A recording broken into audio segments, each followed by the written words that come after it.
novodobna duhovnost je nekaj, kar meni ni najbolj ljubo, zato ker vidim, koliko je enih prvič zlorab, drugih, koliko je napačne predstave, sploh kaj je to duhovno, ne?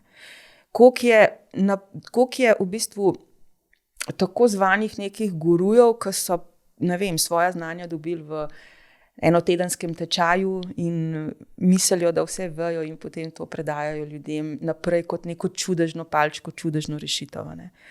In fora je v tem, da ko smo ljudje v stiski, je zelo težko se iskreno soočati z vsem, kar se znotraj nas dogaja. In potem imamo mi obrambne mehanizme. Te obrambni mehanizmi so zelo velikrat nezavedni. Velikrat je pa tudi to beg. Sej tudi potovanje je lahko beg.